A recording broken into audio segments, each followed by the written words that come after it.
Bonjour, je vais vous parler bien sûr en toute objectivité, en total respect, sans donner mon opinion ni jugement et dans un total constat de Hervé Pouchol, de l'équipe de Julien Courbet.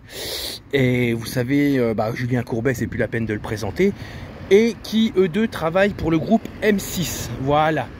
Donc, je vais vous parler de la vraie personnalité que j'ai rencontrée d'Hervé Pouchol, qui est toute différente de son côté, on va dire, altruiste, proche des gens, très solaire, très jovial, et tout ce qui c'est les belles choses qu'on voit de lui à toujours sourire.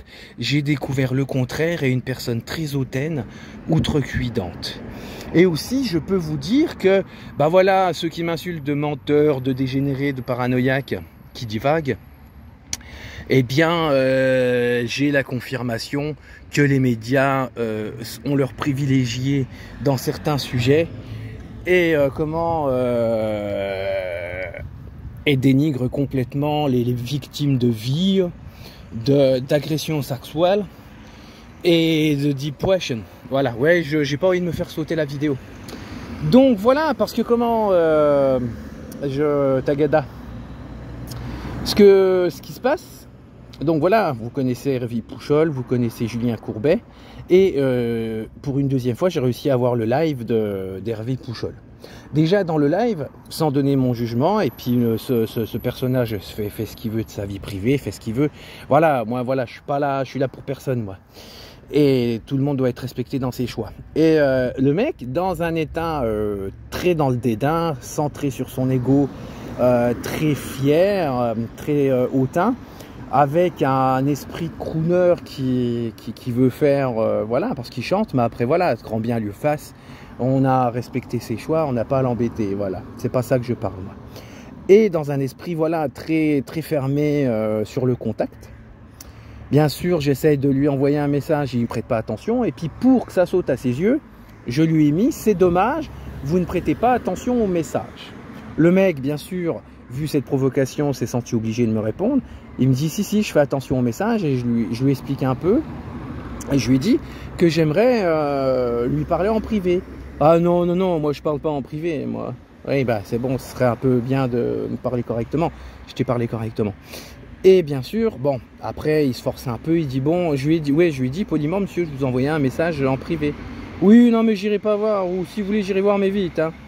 Et machin, il me répond. Et je vous l'ai dit, il m'a répondu dans un dédain complet. J'aime bien, alors, il m'a dit oui, non, on s'occupe pas de ces affaires-là, en parlant de V, d'agression sexuelle, et puis de depression, tu vois. Et il me dit non, on s'occupe pas de tout ça. Et puis, allez voir un avocat. Ouais, non, mais attends, tu te fous de ma tronche quand même, c'est la première initiative qu'il faut faire. Et puis, mais j'aime bien. M6 qui se vante à aimer tout le monde, le groupe M6, à faire des sujets sur la dépression et tout. Et puis, on ne traite pas ce sujet sur la chaîne. C'est se moquer de moi, là, s'il vous plaît. Et donc, ça voudrait dire que Hervé Pouchol, de l'équipe de Julien Courbet, qui vont sauver des sangliers à ce qu'ils aillent pas, vous connaissez l'histoire, que ils cautionneraient le V, ils cautionneraient les agressions sexuelles et qu'ils en ont rien à faire des gens qui tombent en dépression pour ça. D'accord. Et après M6 se vante à faire des émissions. Mais comme j'ai remarqué aussi, c'est vraiment dans un choix sociétal. Car oui, on voit toujours des bourgeois, on voit toujours des stars, mais on voit pas des pauvres gars comme moi, tu sais, je suis un cassos. Et voilà, moi c'est ça qui me fait rire. Donc ça veut dire que l'équipe à Julien Courbet, Hervé Pouchol, Pouchol et le groupe M6 cautionnent tout ça. Voilà, moi je vous laisse 4h30, vous avez compris l'histoire et vous irez voir les captures d'écran que j'ai mis sur la vidéo. Salut, gros bisous à tout le monde.